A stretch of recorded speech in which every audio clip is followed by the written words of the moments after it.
कल्पना करा, तुम्ही विमानाच्या प्रवासासाठी पैसे भरलेत, प्रीमियम सीटची निवड केली आहे आणि तुम्ही एक वयोवृद्ध व्यक्ती आहात. पण ऐन वेळी तुम्हाला ती सीट नाकारली जाते. काय करा? अशीच काहीशी परिस्थिती एका 80 वर्षीय वृद्ध महिलेसोबत घडली. पण त्यांनी हार मानली नाही. त्यांनी थेट एअरलाईनला धडा शिकवला आणि ग्राहक न्यायालयातून 55,000 रुपयांची नुकसान भरपाई मिळवली. हा किस्सा फक्त एका महिलेचा नाहीये, तर आपल्या सगळ्यांच्या ग्राहक हक्कांचा आहे. हे प्रकरण आहे एका 80 वर्षीय वृद्ध महिलेचं.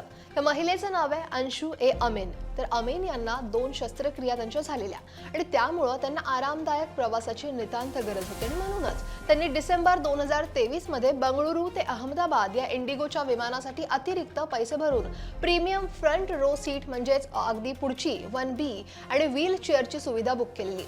या सीटमध्ये खरं तर जास्त लेगरूम असतो, म्हणजे पाय ठेवण्यासाठी अधिकची जागा असते आणि त्यामुळे त्यांना आराम मिळेल अशी त्यांची अपेक्षा होती. त्यांनी या प्रवासासाठी अतिरिक्त शुल्कासह 13,906 रुपये भरले. पण विमान प्रवासाला निघण्यापूर्वी जेव्हा त्या विमानात बसण्यासाठी आल्या, तेव्हा इंडिगोनं त्यांना चांगलाच धक्का दिला. त्यांच्या बुकिंगच्या अगदी उलट त्यांना विमानाच्या मागच्या बाजूला 28व्या पंक्तीतील सीट 28B ही दिली. अमीन यांनी या अचानक झालेल्या सीटबाबत विचारणा केली असता इंडिगोच्या कर्मचाऱ्यांनी त्यांना सांगितलं की त्यांच्याकडे दुसरा पर्याय नाहीये आणि त्यांना याच सीटवर प्रवास करावा लागेल. या सीटमध्ये खरं तर लेगरूम नसल्यामुळे अमीन यांना या संपूर्ण प्रवासात असह्य पाठदुखी, पायांची वेदना ही सहन करावी लागली. त्यांना फक्त शारीरिक त्रास झाला नाही, तर या सगळ्या प्रकरणामुळे त्यांना खूप अपमान आणि मानसिक त्रास सुद्धा सहन करावा लागला. या अन्यायानंतर अमीन यांनी हार मानली नाही. त्यांनी इंडिगोला 80,000 रुपयांच्या नुकसान भरपाईची मागणी करणारी कायदेशीर नोटीस पाठवली. पण एअरलाईनकडून त्यांना कोणताही प्रतिसाद हा अर्थातच मिळाला नाही. त्यानंतर अमीन यांनी ग्राहक न्यायालयात धाव घेतली आणि इंडिगोच्या विरोधात तक्रार दाखल केली. यापूर्वी बंगळुरू जिल्हा ग्राहक आयोगानं इंडिगोला सेवेत त्रुटी आढळल्याबद्दल दोषी ठरवलेलं, पण केवळ 8,000 रुपयांची नुकसान भरपाई देण्याचे आदेश दिले होते.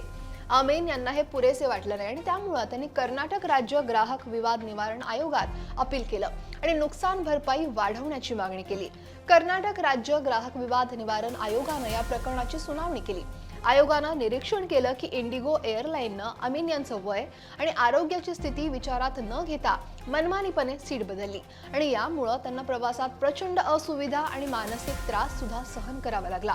आयोगानं यावेळी स्पष्ट केलं की प्रीमियम सीटची बुकिंग फक्त सोयीसाठी नसून अमीन यांच्या प्रगत वय आणि वैद्यकीय इतिहासाला लक्षात घेऊन केली आहे. 18 जूनला न्यायिक सदस्य रविशंकर आणि सदस्य सुनीता सी बागवाडी यांच्या खंडपीठानं निर्णय दिला की इंडिगोची ही कृती सेवेतील त्रुटी आणि अनुचित वागणूक आहे. जिल्हा आयोगानं दिलेली 8,000 रुपयांची नुकसान भरपाई ही अत्यल्प असल्याचं सांगत राज्य आयोगानं ती वाढवून 50,000 रुपये केली आणि याशिवाय इंडिगोला कायदेशीर खर्चासाठी 5,000 रुपये देण्याचे आदेश सुद्धा दिले.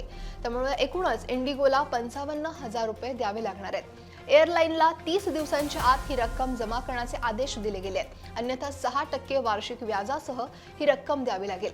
हा निर्णय फक्त अंशू अमीन यांचा विजयच नाहीये, तर प्रत्येक विमान प्रवाशासाठी एक महत्त्वाचा धडा आहे. ग्राहक म्हणून आपल्याला आपल्या हक्कांबद्दल जागरूक असणं हे खूप महत्त्वाचं आहे. जर एअरलाईननं किंवा इतर कोणत्याही सेवा प्रदात्यानं तुमच्यासोबत अनुचित व्यवहार केला, तर तुम्ही ग्राहक न्यायालयात अर्थातच दाद मागू शकता. तुमच्या हक्कांसाठी आवाज उठवा. DGCA म्हणजेच नागरी विमान वाहतूक महासंचालनालयानं सुद्धा प्रवाशांच्या सोयीसाठी अनेक नियम बनवलेत. याची माहिती असणं आपल्याला महत्त्वाचं आहे. याविषयी तुम्हाला काय वाटतंय? या वृद्ध महिलेला न्याय मिळाला का? तुमच्या प्रतिक्रिया कमेंट बॉक्समध्ये नक्की लिहा आणि लोकमत सबस्क्राईब करायला विसरू नका.